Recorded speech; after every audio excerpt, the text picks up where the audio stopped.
Hey guys, Louis Cuevas here with MakeNorthTexasHome.com and Remax Cross Country, and today I want to talk to you about the 5 different types of mortgages.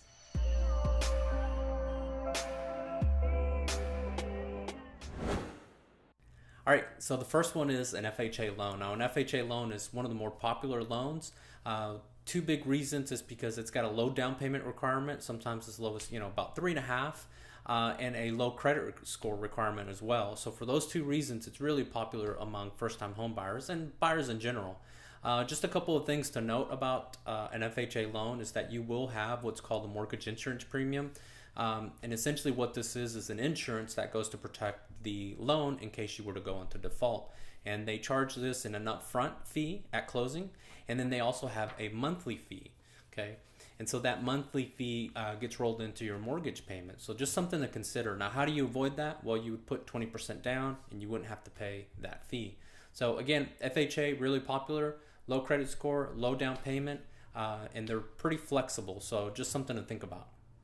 All right, so the second type of loan is a conventional loan. Now, this one is pretty popular because, again, you have a low down payment requirement, usually about 5%, which is a little more than FHA, but I have worked with some products that are 3% down payment, and they're out there.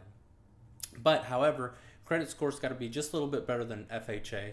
They do have that mortgage insurance, one-time fee up front, and then you pay another monthly fee.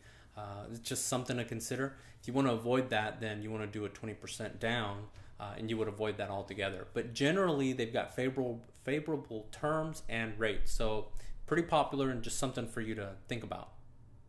All right, so the third one is the VA. Now, the VA stands for Veteran Affairs. And like the title says, you would have to be a veteran in order for you to qualify for that. Now, there are some specific requirements that you have to get in order to prove that you were a veteran in good standing, etc. But the reason this one is a popular choice is because there are some low credit score requirements, but the program actually offers a 0% down. So that's pretty nice for someone not wanting to pay a large down payment or anything like that. The other thing is they don't have a mortgage insurance product that you have to pay. So that's a plus. However, there is a VA funding fee that you have to pay up front. Now, you can pay it up front, or you can finance it and roll it into the particular mortgage. So just something to think about. Again, all these mortgages have pros and cons, and each one has a pro, and they may have a con as well. So it's a good product that I've done many of, and I recommend it. So the fourth one is the USDA, and no, it's not a steak or a beef product or anything like that. But it is a product that does have certain requirements, but another one that would offer a 0% down option. Now, there are some income eligibility, and the property also has to be eligible, meaning that it's in a certain area that meets their criteria. There is a website which I'll put on here where you can go to see if that particular property qualifies for that. So again, that zero down payment is really attractive, and then the fact that you have to be able to meet that certain criteria makes it a nice choice if you can get it. And if you're looking in an area, they tend to be rural, but not always. And those are a popular choice among properties that are found in rural areas. So it's another good option. All right, so the fifth one is the jumbo loan, and the jumbo loan is kind of like what it sounds. It's for larger loan amounts. In this particular case, in the Dallas-Fort Worth area, it's around the 450, 453 range. Keep in mind that you have to have a really good credit score. You also probably will want to put a little bit larger down payment. They've got strong income requirement, etc.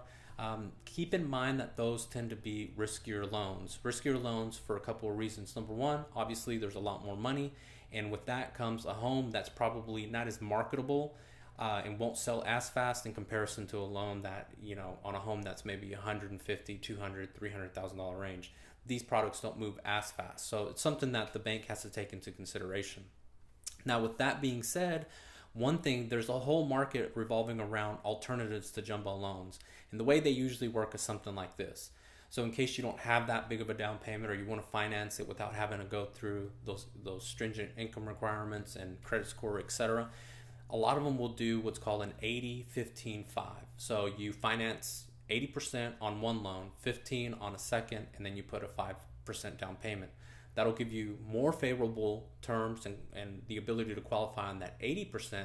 The 15 does tend to be a little bit higher, but it'll be for a lower loan amount and then your 5% down payment. So just know that there's alternatives to that. It's just something to think about. All right, so those were some of the 5 popular loans that I see. Again, a couple of things that I did want to cover. We didn't cover all the type of loans or financing that you could get. So what are some of the other ones, like the lease to own, rent to own, lease with the option to purchase? We didn't really cover those. We didn't cover owner financing, because those do exist. And we also didn't cover the hard money loans. Now those tend to be a little bit more for investors. So just know that there's other financing options, not just those 5. Those 5 tend to be some of the more popular ones. The other thing that we didn't discuss are additional requirements, or how the particular loan types look at these different categories. So for example, your income, everyone thinks, well, I make X. Well, for some loans, they want to see how long have you worked at that job. Are you self-employed, or do you work for someone? They want to see your tax returns. They might want to see how long you've been on the job. They may have requirements. A lot of people get overtime. Do they count your overtime, or do they average it? Is overtime a regular thing, or is it just seasonal? So the different lenders will look at it differently. Also, again, we talked about debt to income. How much debt do you have compared to your income? The ratios there, they vary from loan type to loan type. And then the one that I see being one of the more distinguishable ones, or at least when you're in multiple offer situation, is the loan type.